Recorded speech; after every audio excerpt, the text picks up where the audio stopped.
Paano ka nakapasok sa school na to? Pwede ba ang Muslim dito? Nakakatakot siya. Baka mamaya galing siya sa pamilyang pumapatay. Ma, Pa, grabe naman kayo. Iniwan niyo ako mag-isa. Ang hirap.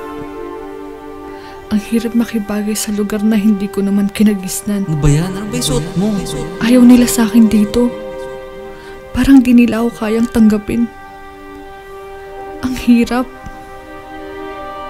Sana sinama niyo na lang ako. Uy, wait lang naman. Antayin niyo ako. Hoy, hindi ka ba naiinitan? Ba't ganyan yung suot mo? Nakakatakot yan. Hindi ko lalapitan. Hindi ko gagawin kaibigan. Ayoko ng ganyang kaibigan. Tama na! Nakita mo ang blito. Nakakatakot mo ang terorista. Tama na! Muslim terorista. Tama na! Tama na! Muslim terorista. Muslim. Tama na! Ayoko na! Sorry miss okay ka lang? Hindi ko na alam eh. Akala ko magiging okay ako pag malayo na ako sa amin. Pero araw-araw pa rin ako binabangungot. Miss ko na yung masaya naming pamilya. Nasaan ba sila? At saka, taga saan ba kayo? Marawi. Magulo kasi sa lugar namin. Alam mo ba, yung mga depression na nararanasan mo, naranasan ko rin yan. At itong lugar na to, isa to sa unforgettable place sa buhay ko.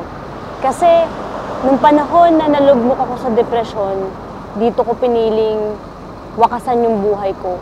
Pero hindi ko rin akalain na itong lugar din pala na to, yung magbibigay sa akin ng pag-asa. Eto, tingnan mo yung mga sasakyan na yan. Mayroon siyang kanya-kanyang direksyon. Meron silang mga direksyon o tahanan na uuwian. Kahit saan ka magpunta, may tahanan na laging bukas ang pinto.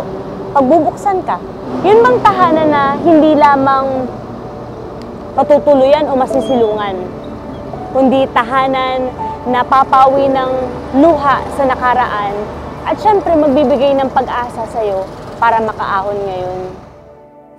May mga bagay na hindi natin kayang kontrolin. Isa na dito ang kinagis ng alitan sa pagitan ng bayan sa bayan, kapwa sa kapwa, pananaw sa pananaw, pati na ang relihiyon sa relihiyon. At sa gitna ng layo at pagkawala, mayroong isang bagong pag-asa na kahit malayo man ang tahanan, nariyan pa rin ang pag-asa sa bawat kabanata ng buhay. Mahirap tanggapin, mahirap hindi isipin, ngunit ang simula ng wakas ay ang pagtanggal ng kahapong marahas na sa iyo'y nagbagkas.